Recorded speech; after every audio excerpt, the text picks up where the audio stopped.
human relations. Surely you must have understood that the unit incorporates the fact that every individual needs to spend the journey of life smoothly with love and affection with each other. Let me know whether you are aware about the author of Reading A entitled The Journey. Yes, you're right. He is Yeshe Dorji Thongchi. In this lesson, he has narrated his experience with his father while traveling from his home to the bus stop. As expected, I think you're ready with your textbook and pencil to note the meanings and other important aspects from the lesson. Let me read the lesson. After spending a leisurely Sunday at home, the very thought of returning to work on Monday is tiring. Lethargy creeps in if the holiday continues over an extended period. Lethargy.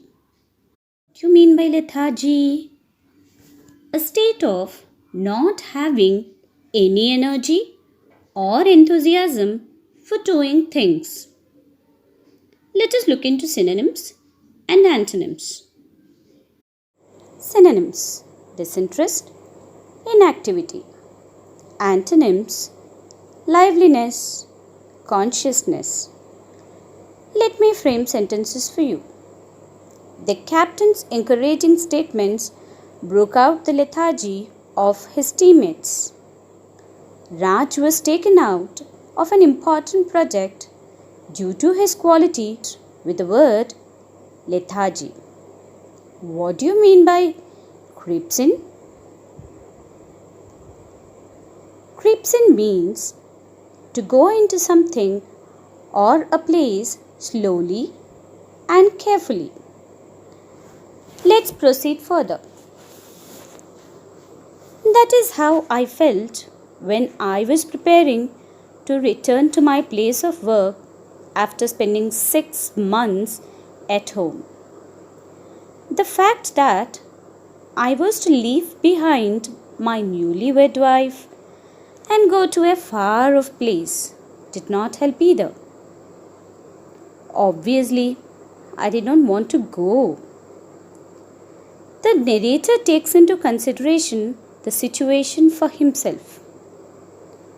The narrator acknowledged that he too felt lethargic when he was making up his mind to go back to his place of work. That too, after spending a long duration of 6 months. He also accepted that separation from his recently married wife was yet another uphill task due to which he wasn't in a mood to go. Further going into the paragraph, we find a word formed when two or more words are joined together to create a new word that has an entirely new meaning. Check. Did you find it? Yes, you are right.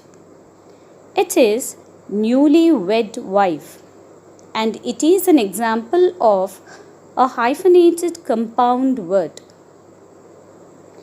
Let us continue with the reading. However, I finally did decide to go. I did not have much to carry by way of luggage, just a trunk. Ours is a hilly terrain. Terrain? What do you mean by terrain? Terrain means an area of land.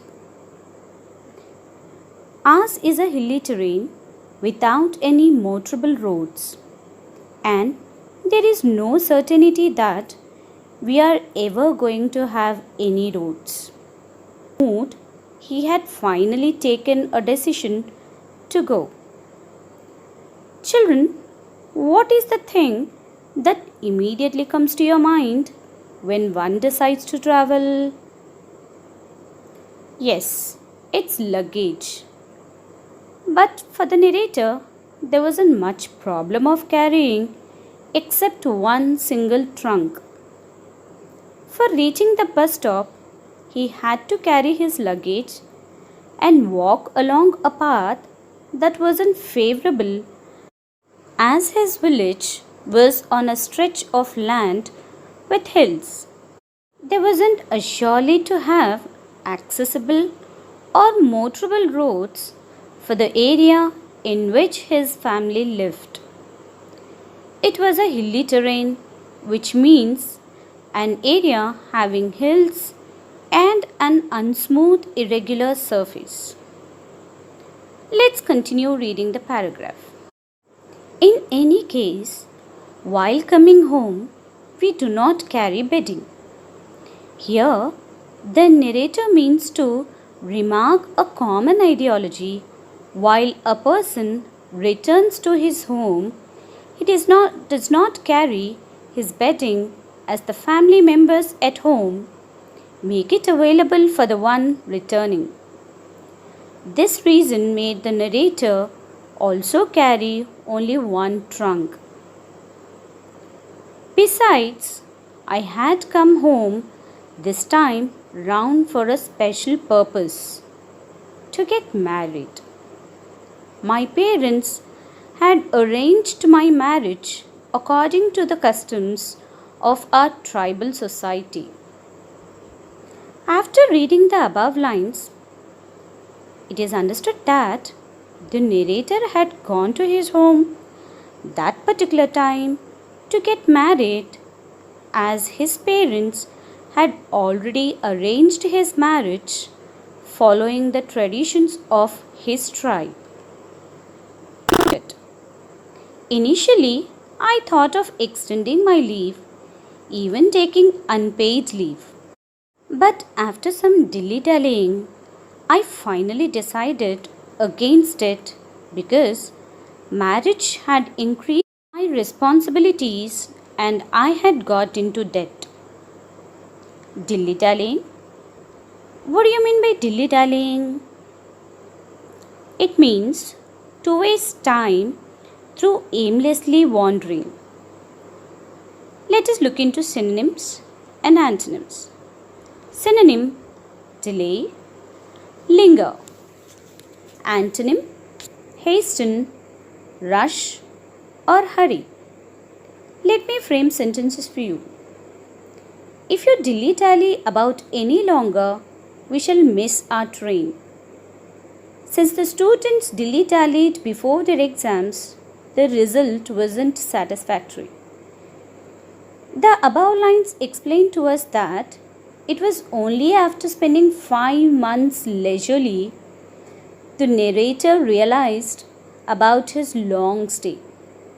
When he started thinking about it, he wanted to extend his leave even if it cost him a loss of pay. But after taking a lot of time, he firmly took a decision against his thoughts, as he realized that the expenses in his marriage had not only brought him in debt, meaning loan, but also made him become a responsible member of the family. Moving further to the next paragraph. On my way home from the bus stop, my trunk had been carried by a porter. The problem now was we couldn't find anyone who could help me carry the trunk to the bus stop. At another time of the year, we would have easily found someone to help me. But now, most of the villagers were busy in the fields.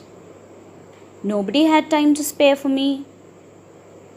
Here, the narrator explains that carrying his trunk while returning to his home wasn't a problem, as it was done by a porter. Now, he was in trouble as he could not find anyone to carry it to the bus stop. Since all the villagers were engaged in their fields, he could not find anyone to carry his luggage. Let us move further. In fact, carrying the trunk should not have been such a worry for me, except that my education had made me shun physical labor. Shun? What do you mean by shun? The meaning of shun is to persistently avoid. Synonyms are ignore, reject. Antonyms are accept, seek, welcome. Let me frame two sentences for you. After his divorce, he found himself being shunned by many of his former friends. Everyone needs to shun junk food to stay healthy. Now let us continue with the explanation. Here we come to know that the narrator was an educated and qualified government officer who had spent his initial life in getting education. He mentions two reasons for not lifting his trunk himself. The first was in a zeal of getting higher education. He never had the time to do any physical activity, and the second reason was being a government officer, he would become a center of entertainment for the people who would see him carry his own trunk.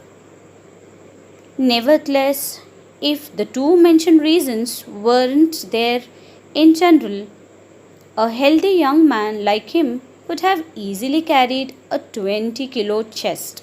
Now, moving ahead with the reading with the next paragraph.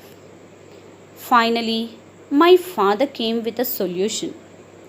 Don't worry, I myself will see you off at Dirang. In these sentences, father noticed that his son was in a dilemma. He resolved his son's problem by telling him not to worry as he himself would accompany him to Dirang. Dirang here is the place where the narrator would board the bus. Let's continue the reading. I protested. How could I allow my old father to carry my trunk? What would people think? What would they say? But I failed to dissuade him. It was decided that father would carry the chest. Dissuade. What do you mean by dissuade? It means to request someone not to take a particular course of action. Synonyms: discourage, prevent. Antonyms: encourage. Let me frame two sentences for you. I wouldn't let such issues dissuade me from adopting a particular cat. I tried to dissuade him from giving up his job. This paragraph conveys the various questions that arose in the narrator's mind about carrying the trunk. He got messed up about how he could allow his aged father to carry his trunk along with the botheration as to what people would think and say. He tried to persuade his father, but he couldn't, as his father finally gave a declaration that it would be carried by him only. So let's continue reading. A large crowd gathered at our home the day I was to leave. People had come to wish me luck. It was 10:20 when I left for Dirang. My father had already left. As I had to do a bit of catching up, I walked fast. 3 kilometers down the road, I caught up with my father. Father said, "You are late. Would you like to rest for some time?" In this paragraph, dear Slaters, the narrator described the atmosphere of his home when he was finally leaving for the bus stop. While his relatives, friends, near and dear ones, had got together at his home to give him blessings and hope that he would have a safe journey. His father had already started when the narrator started for Dirang. He walked fast as he had to catch up with his father. He succeeded reaching his father after crossing 3 kilometers. Met, the father remarked that he was late but still asked if he wished to rest for some time.